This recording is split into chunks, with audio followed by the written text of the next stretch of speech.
Welcome to the Successful Life Podcast. I'm your host, Corey Barrier, and I am here with Phil Davies. Dude, this guy, so he's the CEO of Flyform HQ. And in addition to that, he's also a vegan. He's been sober for a little while. I don't know how long. We're going to find that out.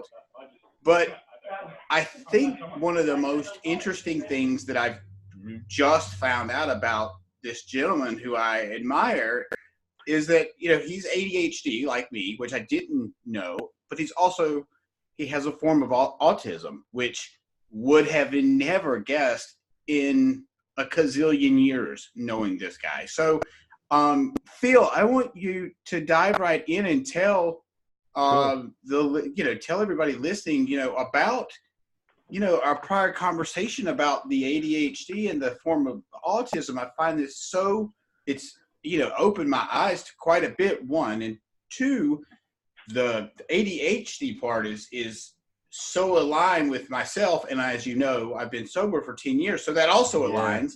And I've just decided that I'm going to start eating vegan. So that aligns. Right. So I don't know how awesome that is yet. I'm wrapping my head around it, but we are doing it. So, cool. Phil, I'll let you rock and roll, dude. I cannot wait to hear this. Dude, well, thanks for the great intro, and I'm really honored to be on the podcast as well. And I knew we were talking online anyway, but when we met in the States as well, it was an immediate connection. So I'm glad to be here, brother, and it's an honor. Absolutely. But yeah, the autism thing, as I said, was very interesting. So there's a specific subtype of autism called PDA, which is pathological demand avoidance. Everyone in our anyone who talks about PDA agrees it's a terrible name. It makes you sound like you've got some kind of insanity with demands and what have you. It's an awful name. How it presents is essentially a kind of anxiety-based need for control. So if our anxiety is very low, demands and controls are kind of less relevant. But if anxiety kind of gets higher and higher, then the need for control is higher.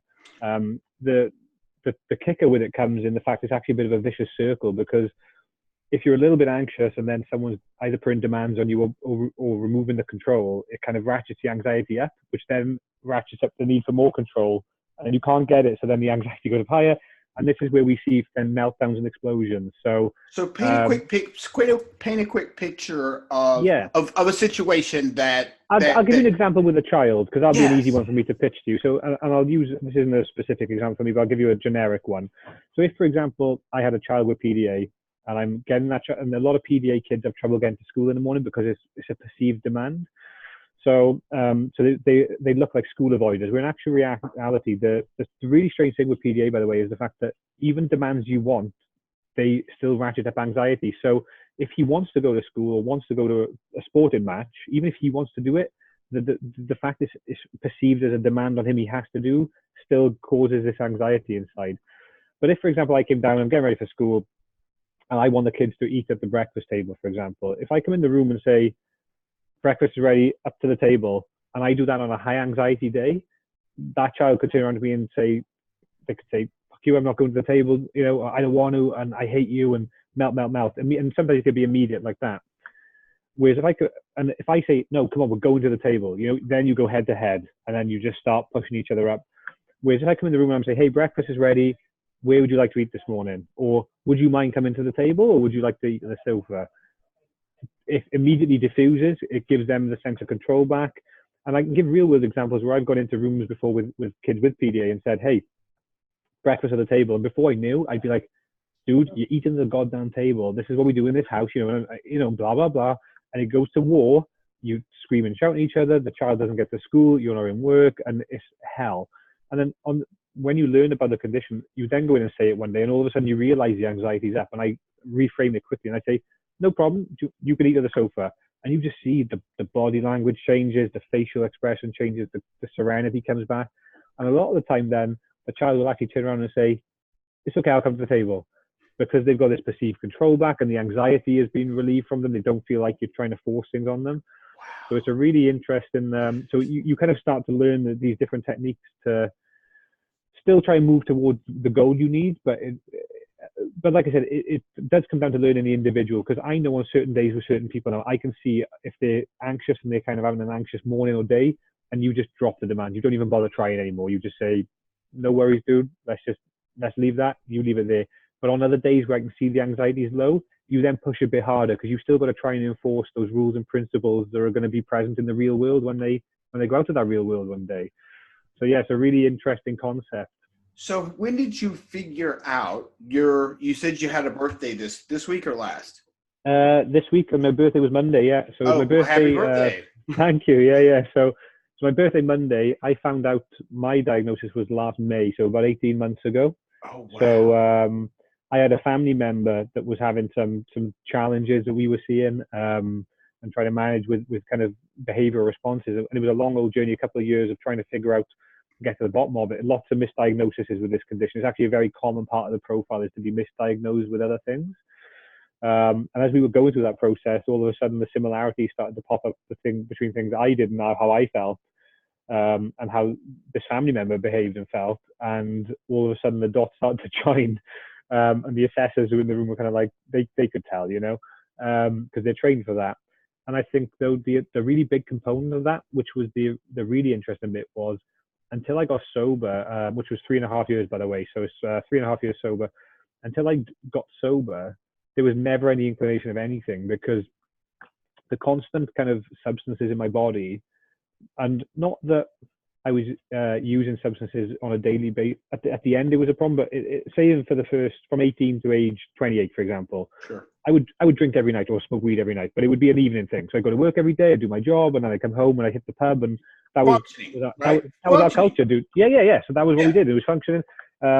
But that was always in my system. So even when you're sober the next day, you're up, but it's having an effect on your vibration, on your emotions, on your hormones in your body, all those things. So I think what actually was happening for all those years was that constant level I had that was off normal had always allowed me to, ultimately, that substance in my body would be reducing my anxiety a little bit. It'd be making me fit in a little bit better and chat a bit more. So it wasn't until I actually went sober. And then I went through this long process of that. When I got sober 6 months later, I actually came off, I was on antidepressant medication for 10 years. So big doses of Prozac, beta blockers, Valium, all these kind of medications. And I actually came off all of those as well. So big emotional chemical change in my body. And it wasn't until all that got flushed out that then all of a sudden I felt different. And I was like things that didn't used to bother me were bothering me. And my personality was a bit more different. I was maybe a bit more square on some days at the start and these kind of things. And I was putting it all down to the sobriety. I was thinking it must be because I don't drink anymore and I'm trying to deal with this not drinking and not using drugs and these things. And obviously as that time kind of kept ticking away then, and then working with the family member I saw, I was actually thinking, hang on, I'm doing those behaviors. And when I used to drink and use, I didn't recognize those behaviors, and neither did anyone else, because I was kind of blending in through the use of substances. Sure. But when you take those out of the way, all of a sudden I was left with these other behaviors, and I was a bit like, oh. And the way it would present to me and how I noticed would be things like, there would be sometimes very basic things that I would get very upset about. So, maybe I've asked, I'm using this as an example, it's not a real one. My ex-wife I've come in the house and I've said to my ex-wife, 5 times in a row, I've said, can we keep the keys over there, please? Because I'm trying to keep the house organized. And you come in another day and they're back over there. And most days you just deal with it, you move the keys again. And every now and again, there'd be a day where I would just lose my shit. I'd be like, for fuck's sake. We're having these conversations, and in my head, I'm like black and white. So I'm like, we had the conversation yesterday. I asked you to do A, and you agreed. And then I come in today and it's Z. Like, why? But every now and again, it'd be this explosive reaction. And I was thinking to myself after, I'm thinking, dude, that was a bit extreme. Like, why am I not able to control my emotional response to something that's not a big deal, And that was how I started digging a bit deeper for myself. I was a bit like, well, why am I having these emotional responses all the time? So I don't want to shout about those things. I don't want to have that reaction. So why is it happening? And that was kind of the channel in then to dig in deeper and deeper until I got to that point.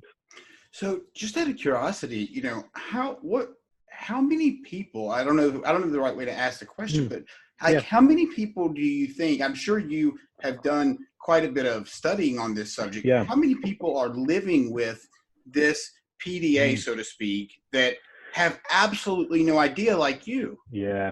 Yeah, I think a lot, and I think the ADHD stuff too. And I know, there's a lot of people out there that say, there's ADHD. Some people even say ADHD doesn't exist. They say it's kids in front of TVs. And of course, there's elements of our environmental conditions, but there's a hell of a lot of science behind these conditions, a hell of a lot.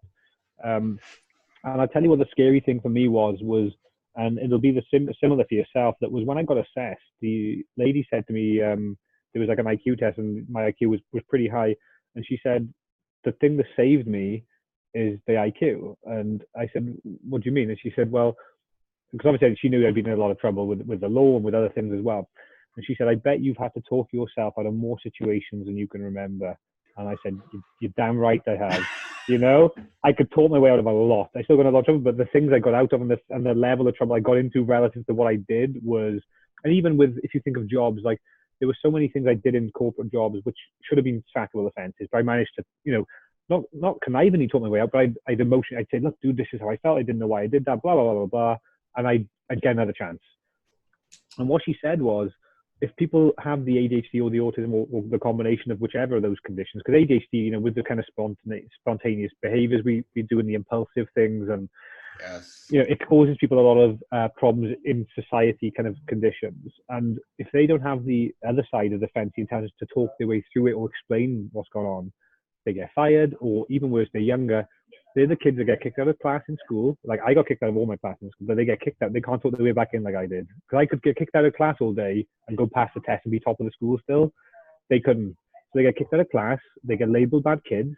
Then they think they're bad kids. Then they start hanging around with the other kids who are doing the drugs, doing the crime.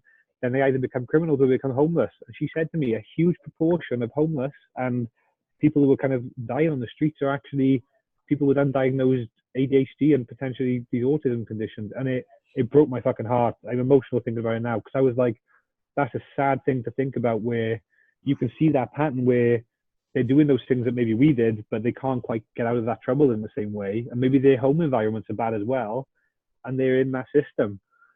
And it was a real, yeah.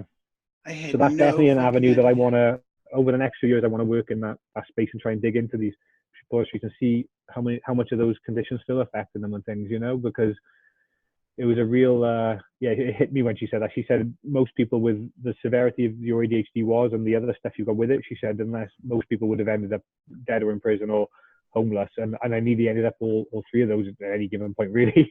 But I obviously kept managing to scrape my way out and maintain the way I did. It's interesting that you say that, because when you said it at the beginning, you said, I think you'll probably be able to identify with a lot of these, and every one that you named, I remember exact situations where that was absolutely, I should have either been homeless, I should have been dead. I can't tell you how many times. Yep. I should have been in prison. I don't know how many times. Like, there's things that I've been able to walk away from that's just not normal. Yeah. And it's not because I'm special. I didn't really know why. I thought because I could just talk my way out of it. I could, I had a way of dealing with people that I really didn't know. I just knew there was, I guess I would call it street smart, right? I just thought there was something about me that was, which doesn't make very much sense because I grew up in, like a country club.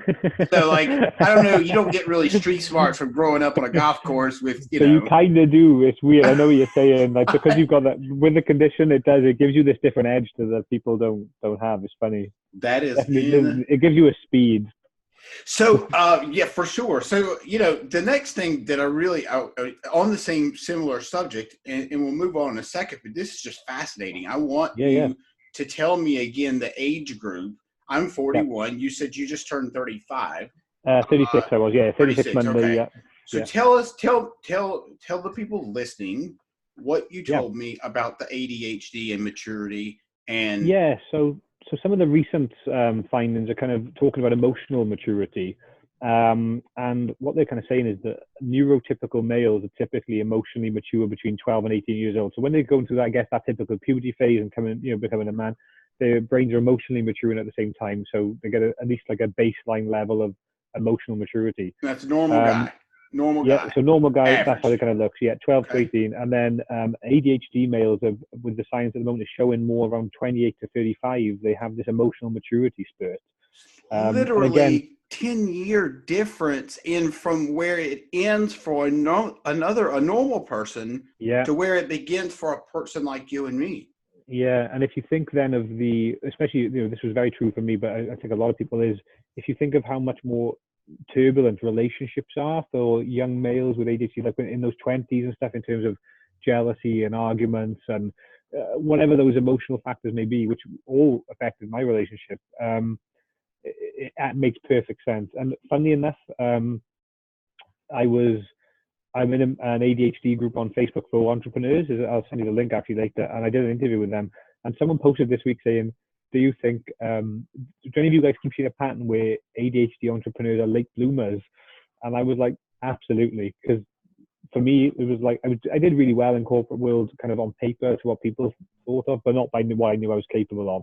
But once I kind of hit 30 and I hit that emotional maturity and sobriety, and then, as you know, in 4 years now, I've built this kind of business will do 8 figures in revenue next year.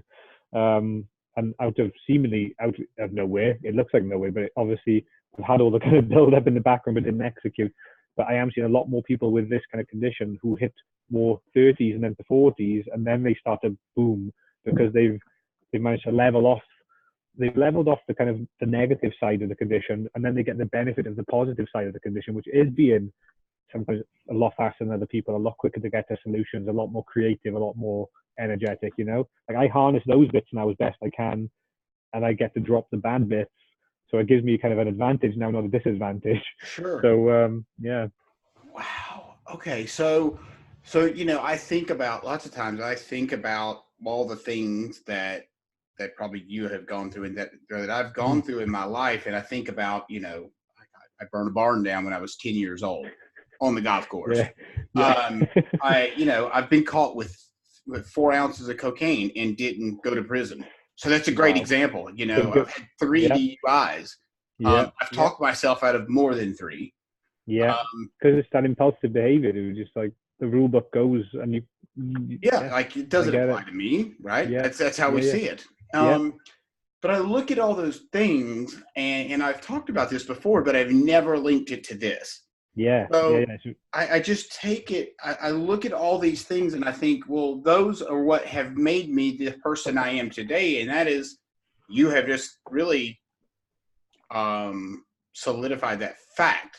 That is exactly what it's done, and I didn't realize the immaturity part. It's a huge. When I found that out, I was like, "Wow!" It made so much sense. It makes so much. And she also said that's what ties into the kind of slowing down, as in, she said between like 30 and 40 for like the ADHD male. She said by the time you hit 40, she said you're going to be on a totally different bandwidth, and not in a negative way. Like you don't tend to lose the capacity to still go, but the impulsivity, the kind of recklessness, and all the kind of that speed really tones itself right down apparently, which I think then allows people like you and I to grow into the other skills and actually get more focus, a bit more harness things, and a bit more intent, a bit more intention in what we do. Right. Those kind of things that come into play. So yeah, without a doubt. So let's talk. So you mentioned your company. Okay. So cool. Let's definitely dive into that, dude. I can't wait. Yeah. So Flyform. So we're a consultancy. So we do tech consultancy. So there's a particular product we specialize in, which is kind of serving major enterprises around the world. It's not our product, but we've got a team of consultants. So we're coming up to about 50 heads by the end of the year.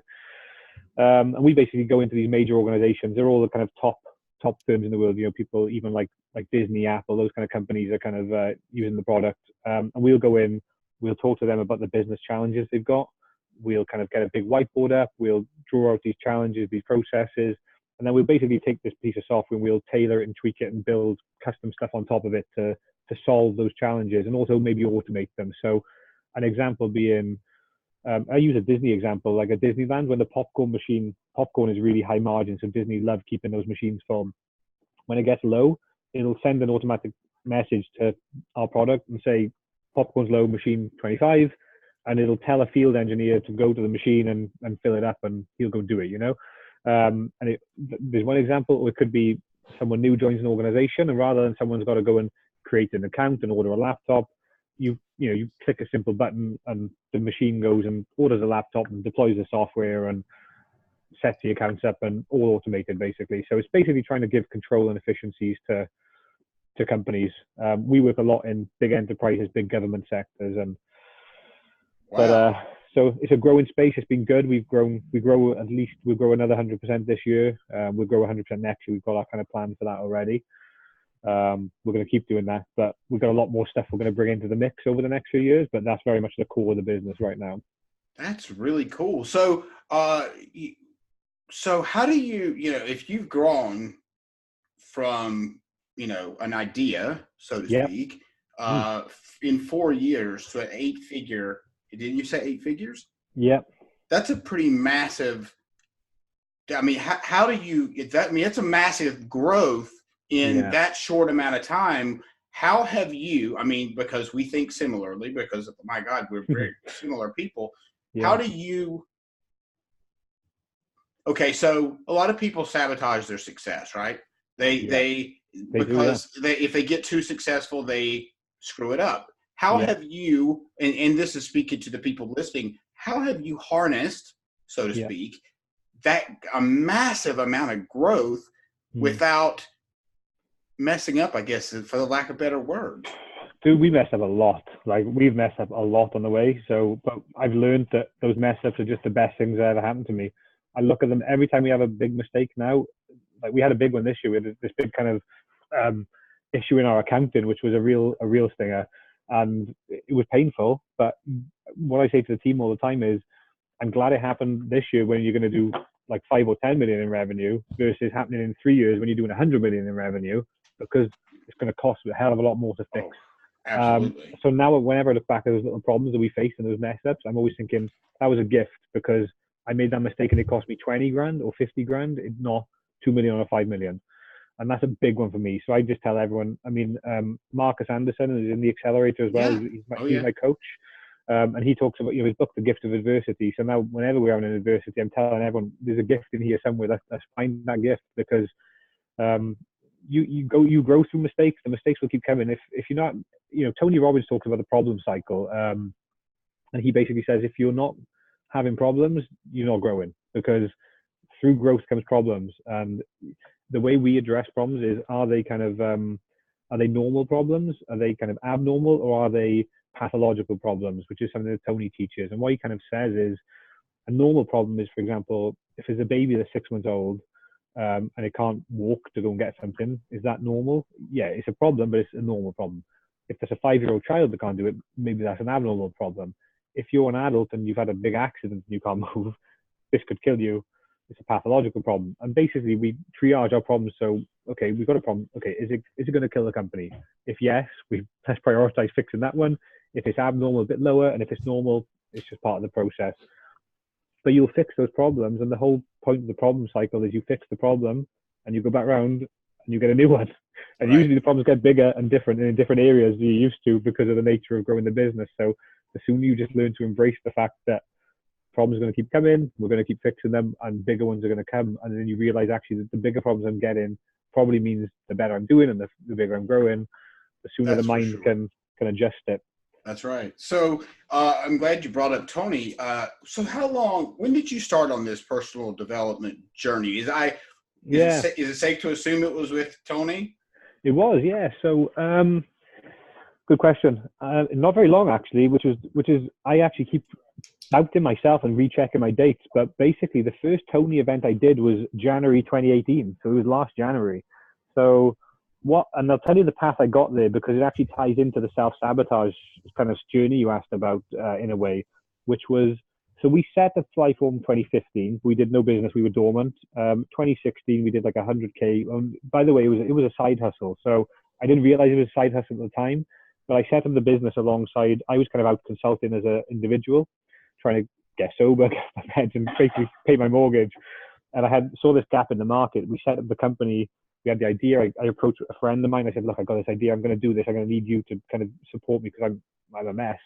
And I love this guy to pieces. So we set it up, and we kind of did 100K in 2016 as a side gig. The next year we did 1.1 million. The next year we doubled again to 2.5, and it exploded. But in 2017, when we did that first million, that was the year that psychologically I wasn't ready for, because we went from 100K to 1 million. I wasn't prepared for all the stuff like Andy and Ed teach us about being mentally tough in the business. I kind of thought I was, but what I got toward the end of the year was this huge case of imposter syndrome. So I don't know if you've heard of that phrase. Oh, yes. Yeah, and I hadn't heard of it at the time. So I was thinking, how the hell am I going to do another million next year? I'm like, I've won a lot of my work was with we won one major account, and it was a big chunk of our revenue. So I had all the fears going. I was like, well, if they don't renew, and if that happens, and then I don't have another client, and where am I going to get this from? And we had all these delivery problems and project problems, all this kind of stuff. We did a great job with the client. They were a big reference of ours. But on the inside, it was like, holy shit, plugging all these holes.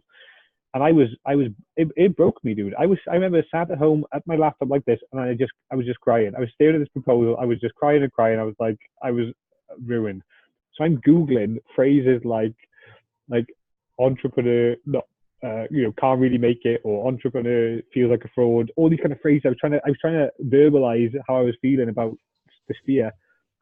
Well, I found this article about imposter syndrome, and I was like, oh, what the hell is this? And I started reading, thinking, fuck, this is exactly what I'm feeling like. I feel like this fraud, this imposter, like I shouldn't be here, like this isn't really for me. And all those messages a lot of us carry around our self-belief, Yes. So in the build up to that minor, wobble, through the year, probably through the 18 months prior to that, my business partner put me on to people like Bob Proctor. And then I kind of found Tony Robbins. But I've been watching some YouTube stuff and listening to like motivational things on when I was driving. I hadn't gone all in yet. And with the imposter syndrome thing as well. And then I found a Tony Robbins link related to it. And I'd been listening to Tony, and I was becoming obsessed with Tony. And I just picked up the phone with one of those. He has these coaching calls. They're sales calls with a coach, So I do this call the next week, and this is kind of like December, or end of November, early December. And the dude from the States is like, well, look, we can set you up with a coach, but you should really come to Business Mastery, which is Tony's 5-day business course. And I'm like, he said, but the problem is it's in Florida, and it's in January, it's in a month's time. I'd never been to America before then, by the way. And I was like, I don't give a fuck, book me the ticket. I need to go. So booked the ticket, booked the flight, jumped on the plane. And honestly, that changed my life. Like, I got there and I completely blew my limiting beliefs out of the water with Tony. That he changed my mindset. He reprogrammed me to a gladiator, And I came back, and the funny thing was, I came back from there. We did $1 million that year, and I printed off kind of revenue 2018, 2 million, and I just stuck it on the wall next to my PC in the house, my office, and even then doing it, I was kind of still feeling like a fraud. I was thinking, well, I kind of want to believe, but I don't really know how I'm going to do it, and I don't really believe it. And I thought people are going to think I'm stupid putting this up, and am I kind of tricking everyone? And I would say within a week of getting back and sticking that to my wall, another client came in, which was basically another 7-figure deal, from nowhere, no marketing activity, no sales. Obviously, we had to then go in and do the hard, convince them we're good enough, we're big enough, we've got the right attitude, but I mean, I can't ever explain those things to you apart from the universe and the gift of God kind of giving me that grace to have a shot at it, And I fully believe now that it did do that for me. I believe that happened to give me a chance to go and serve now and things like this, and to do that greater good. But that was where that came from. So I ended up doing Tony in January, Business Mastery 1. I then did UPW in April. I did Business Mastery 2 in Rotterdam in June. At the same time, I'm kind of finding Andy and Ed. So then, that kind of went through that year. Then I joined the Accelerator. I did the Accelerator for a year, and then obviously this year joined the Syndicate. But I mean, since that first Tony event, I just went, I was listening to a lot of stuff anyway up to that point, but from that point on, it was relentless, like cold showers every day, gratitude lists in the morning, podcasts at every opportunity, books, content, networking. I created a circle of people from the first event who we're still dear friends now. In fact, I brought one of them to the recent RTA Live event, so he came to Rotterdam for Tony. We've done a lot, but so all the tips that he gave, I just took them all and I just put them all in place immediately. And that's then what's carried me then through getting this company from that first year of imposter syndrome to now, where I don't have any imposter syndrome. I know we're going to, like, this company's, we're going to be a 9-figure company. It's going to be a big company, and bigger, to be honest. And I have no doubt, because I'm very tough up here now. Even though I have my days still where I still have days where I cry, I had anxiety earlier, actually, first time for a little while, only 10 minutes, which was nice. That still happens, but I know I'm strong enough now to pull back, reset the button. But that personal development world has saved my life and definitely propelled me to where I am, Dude, okay. So the reason I wanted to know that is because in July, I'll just tell you really quickly, our stories, God, it is unreal how similar. So in July, my wife handed me a book that said, "Okay, fine, I'm grateful," and it's a journal Okay. because I owned a hormone replacement clinic at the time, Okay. and Yeah. so we did testosterone. It was a medical spot, but whatever. And Yeah. so I was not, I was really negative. I was just a negative person. And yes, I'd been sober for a long time, but uh, regardless, I was still super negative. Of course. And at that point, when she did that, I started listening. I watched The Secret, and then I started listening to Tony. And like Yeah. you, I would get up and I would listen to Tony probably 3 or 4 hours a day. Yeah. And so, fast forward to October, I was supposed to buy my ticket for UPW, my first Okay. event, which was in November of last year, Yeah. 2018. And so October 1st, I found out that my partner he wanted me out of the business. And it's a long story. Yeah.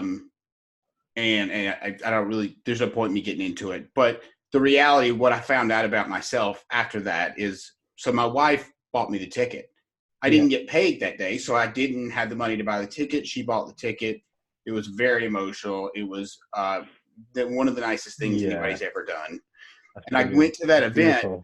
and like you, that event changed my life. Dude. And I came back and I went through Think and Grow Rich 3 times. Okay. And because Tony says, if there's Yeah. one It's book I great would stuff. recommend, that's the one. So I listened, and I Yeah. listened to everything he said.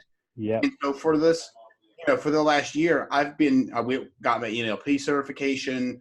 I didn't really know what direction I was going. I just knew there was something bigger out there for me, but I Yep. couldn't really. So this whole year, I've been figuring out where I'm going, what I'm doing, and I'm not gonna lie, there has been some major emotional times.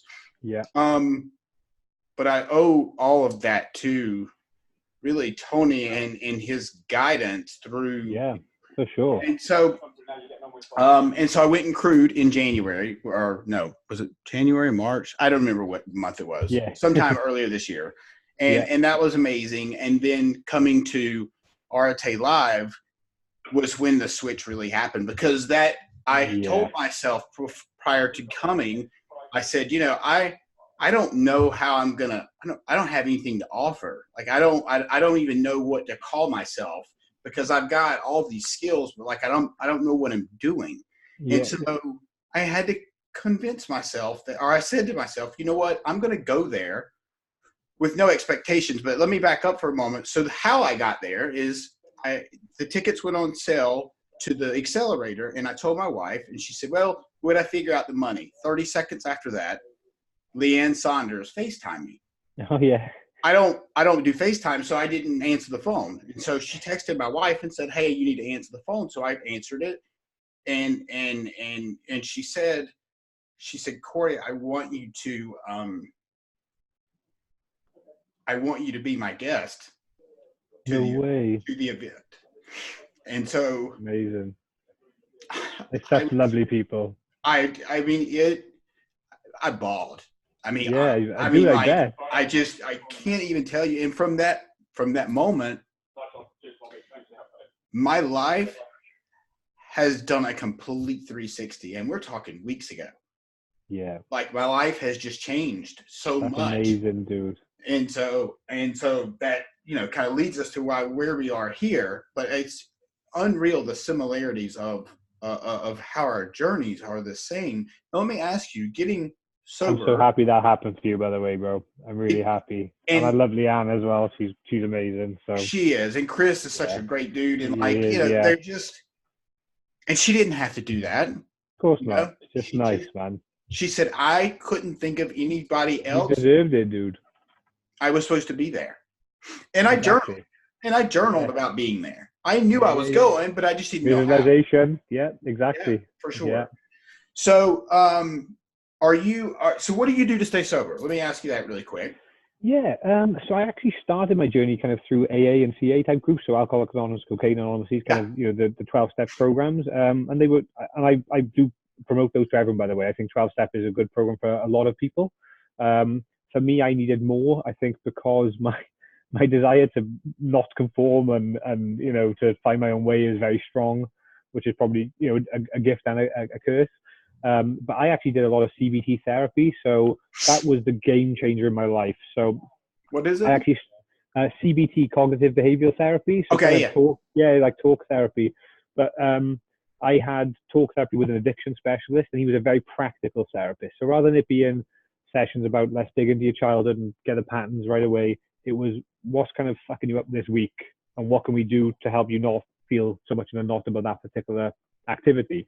sure. And for me, that was the game changer because I'd been trying to be sober for about a year before that, where I'd kind of gone in and done 3, 4, 5 month stints. And the first time I actually thought I thought it was like I cured myself. I was like, cool, I don't have an addiction anymore. I can have a couple of drinks, and that didn't work, um, as as we know. Yeah. So I kind of went around the house a little bit then with the AACA program, and then I thought I need to try something else as well as this. And I got this therapist guy.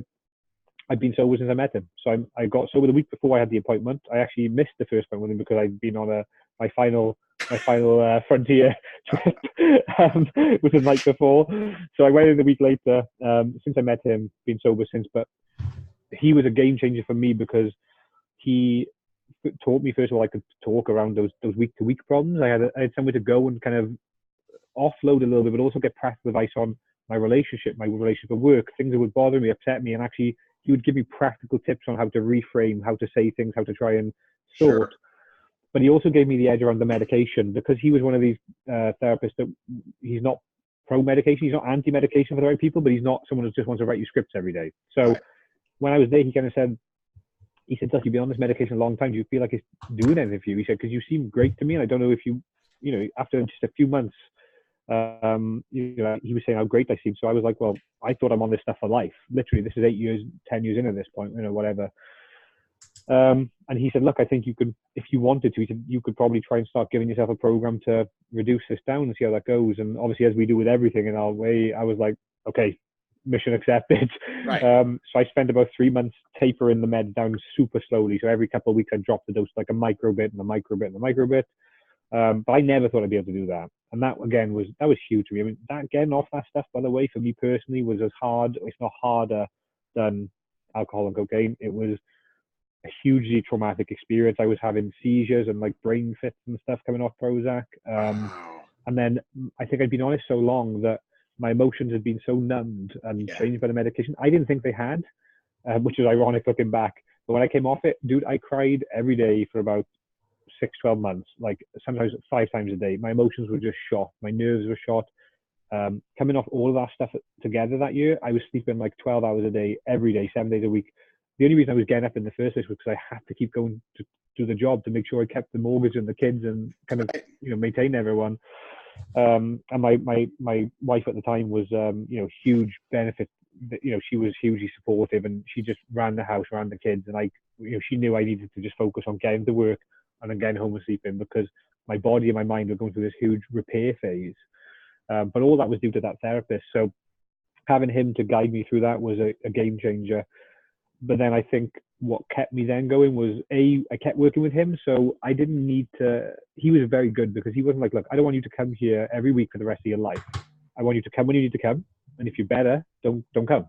Just come out when you need to. So I did it for 6 months or whatever, 12 months at the start. And then I haven't seen him now for another 6 months, and if I started to get really twitchy now, if I started to feel like something's falling a little bit apart, because I'm very self-aware now, I very much know the signs. And if I start getting thoughts about feeling like I want to drink a lot, or I start to feel a bit more run down or a bit more irritable, whatever those signals are, I'll go and get booked in. I'll go in because I know something's happening. And I see the sign. I'm like, I'm not going to let you get me. So that's kind of the one part. And the other part then is this self-development world. So what I did was took an addictive personality, which had been locked onto things that were destructive to me, and I applied them to constructive things. So growing my business, being a good dad, being obsessed with self-development and my physical fitness. Like you see my photos, I lost like 70 pounds now or more. I don't even know. I just turned all that kind of addictive, obsessive behavior into positive things all the time, and I just attacked the shit out of them. And I still do. So like my days now are very busy. You know, I'm in here. I trained this morning for St. Drive Hard. I'm in the office. I have my kids from the school into the office, all day meetings. I'll go home and train. I've got a dinner tonight with business, and it's just a relentless cycle that keeps me in that lane. You know. So let me ask you, the reason I ask you about your journey being sober is because, you know, around last July, ironically, I stopped going to AA. And as you know, from being in the program, the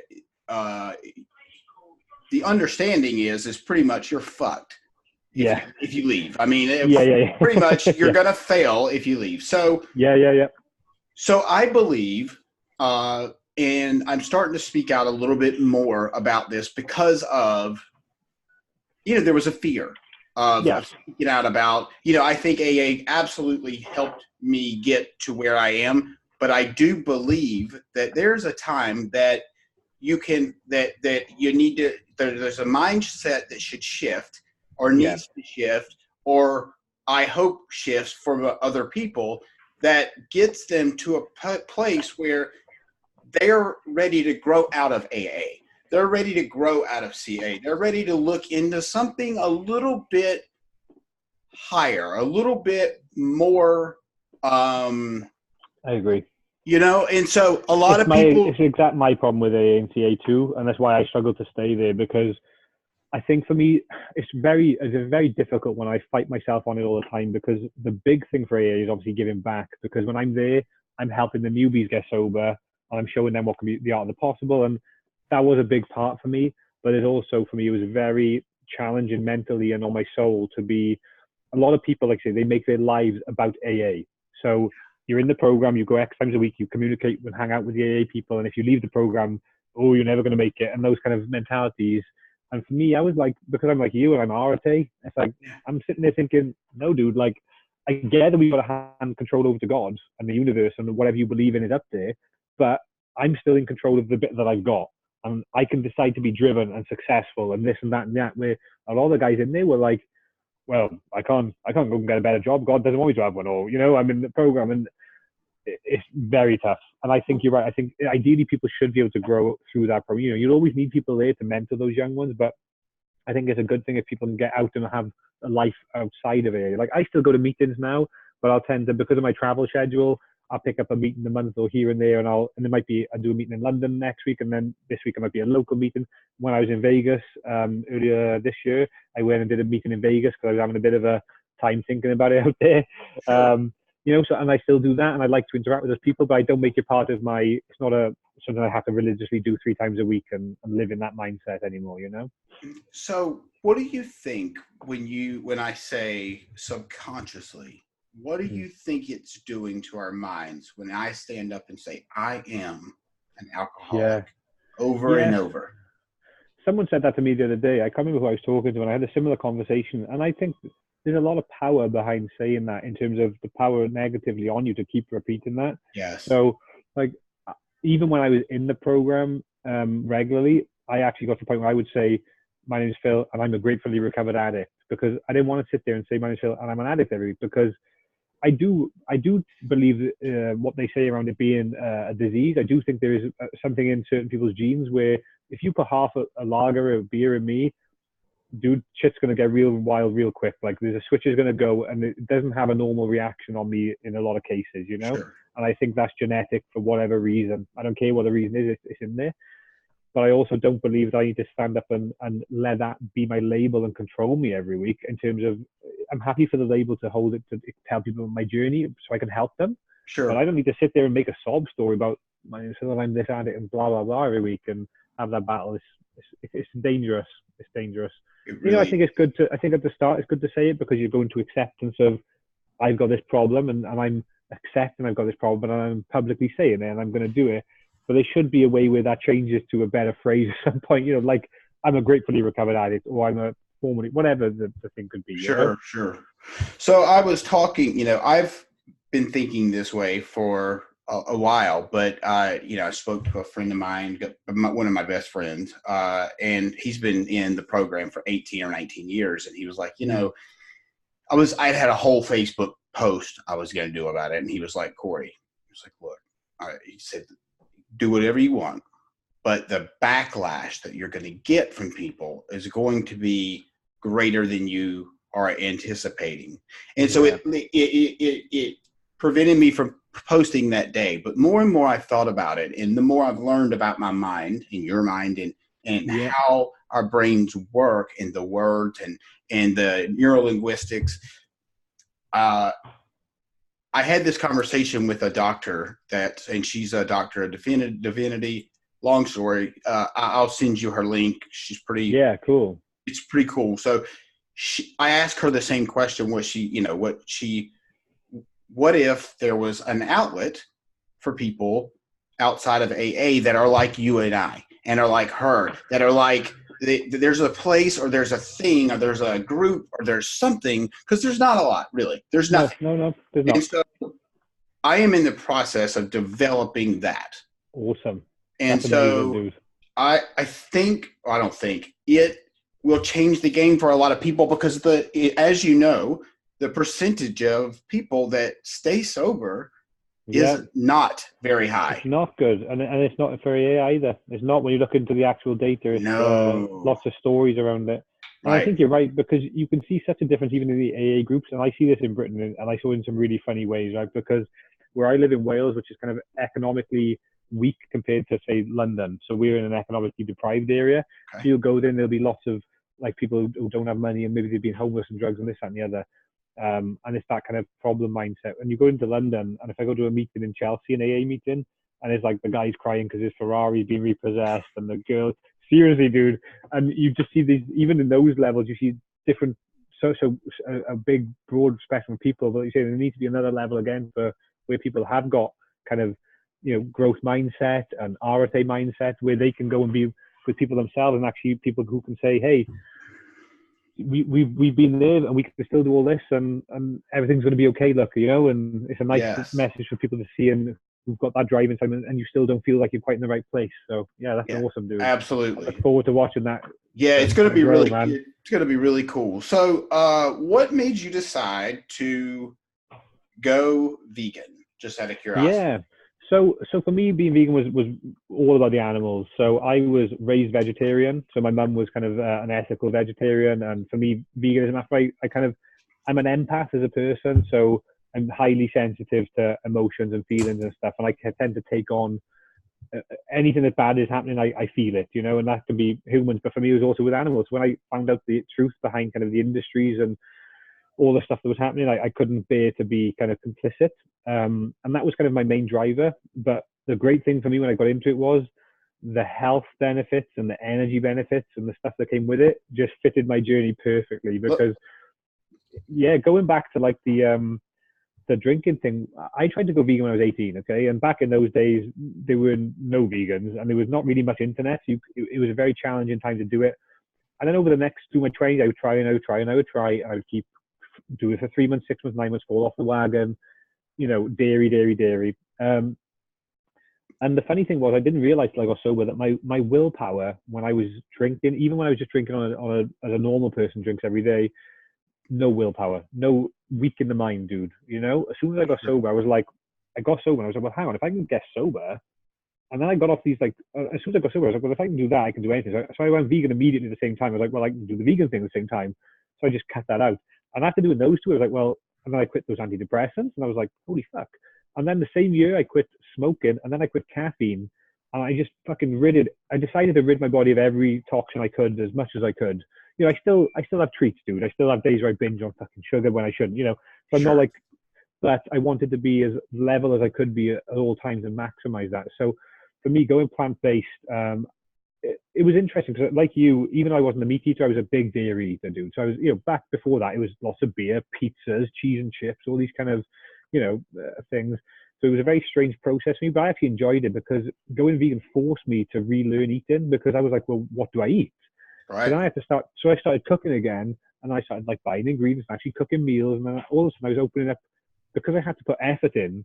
I was finding more things I enjoyed eating rather than less, because I wasn't just picking up the same old crap in the oven and the microwave I used to eat. I was having to do proper food.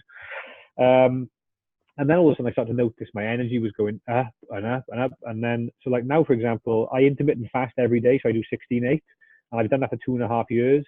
So And explain then 16 all, meaning 16 you yeah, fast, so I 8, fast for 8. 16. Okay. Yeah, so I typically start eating between 2 and 4 p.m. on an average day, and then I eat for 8 hours past that. So if I start at 2, I finish at 10 p.m. Okay. Now, do you And keep that same time each day? Is that an important I, part or no? you don't have to do it. I try to, just because I like it. The main reason for me is I like fasting to late because I like eating. But what I've learned about my body is if I fast, and when I hit that fasting period, whether it's 11 or 3 p.m., once you get into the mind where you're just not eating at that point, I Sure. can go. Once I kind of break the seal, so once I've had that first meal, hunger kicks in for me and I'm hungry, and then I'm training and I want to eat and get good calories in me. But if I do that at 8 in the morning or 9 or 10, I trigger the same process, and then I've got the whole day to get through with the hunger. And for me, I'm no good at the end of the day trying to be disciplined enough to stop eating at 6 or 8 because I've had my calories. Is a real tough challenge for me, as opposed to skipping it in the morning and coming in strong. I find much better. Right. But combining that with the plant-based stuff, so I break my fast typically with a good fat salad, like with some falafels and avocado in and stuff. Again, I've learned a lot about my body. Like I used to eat, dude, you saw my pictures. I used to eat like shit, man. You know, it was like crisps, chips, fries, fucking just, I had good food too, but just, I ate whatever I wanted, like McDonald's, whatever, egg McMuffins, just you name it, dude. And the more healthier I kept getting, the more my palate adjusted. And all of a sudden, I wasn't enjoying those crappy foods. And what I then noticed was when I ate them, if I went out and broke my fast with, and I did it a couple of times to experiment, I'd have like either a big white baguette full of something really rich and, or a burger or whatever. I would be within 30, 60 minutes exhausted. My eyes were stinging. I'm tired. And now I know what's happening to me is I'm having a blood sugar spike, a spike in my blood sugar, my insulin, and I'm crashing. So once I started to notice those tips, because I became so obsessed with peak performance now, like I'm obsessed with, I want to be on all the fucking time. I want to be coming to work and just crushing it all the time. I want to do my workouts. I want to be, So because I know that now, I've hit that point in my life where, because I've been such a fucking degenerate for so long, like now being peak performer is so important to me that I'm happy to break with the salad and eat the good foods all day and be on. I'll have the treats when they fit, but I would rather be, because I want to win in the business.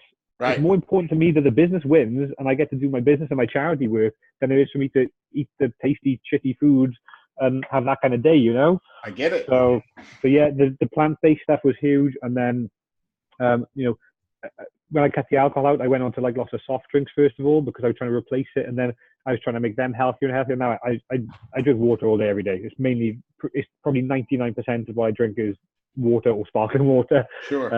I just don't put anything in it. And I love that feeling. I feel light all the time. I feel energetic all the time, and it's definitely done the business a lot of good.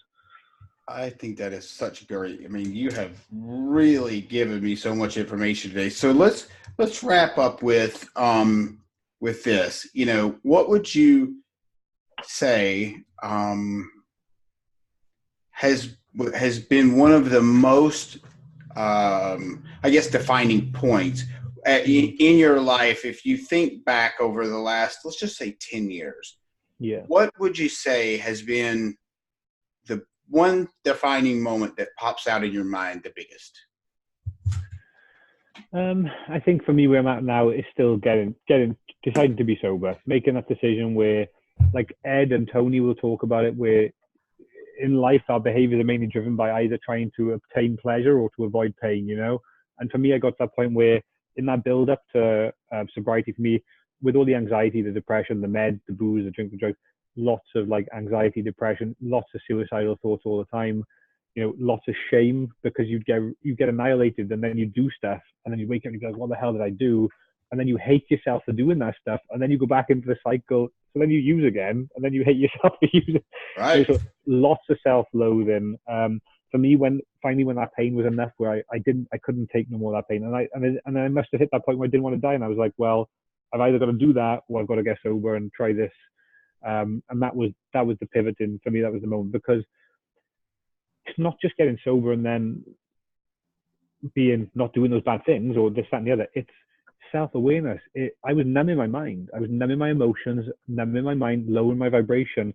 When I stopped, and all of a sudden over this journey where I've started to get more self-aware, more emotionally locked in, more spiritually aligned, I just have grown into that massively, and that's what's allowed me to do this. You know, so I don't think if I did that, I was always me in my heart. Like everyone used to always say, "Oh, you're such a nice guy," you know, but I couldn't be consistent with the actions that aligned to my morals and principles, you know. So being able to just maintain that consistently has been a game changer, and then consistency has just been the key. You know, I don't do this anymore. I do it a little bit, but not in the scale where I used to do it, you know. Sure. So That's fantastic. Phil, I cannot thank you enough for doing, anytime, having brother. this conversation, dude. I have learned so much today, and I think the audience has for sure learned more about these areas that nobody knows about. So thank you so much. I really appreciate it, and I I'll appreciate let you you having me on. My pleasure. Awesome. Thanks, All right. brother. Thank you. Talk to you soon. Take Bye-bye. care, buddy.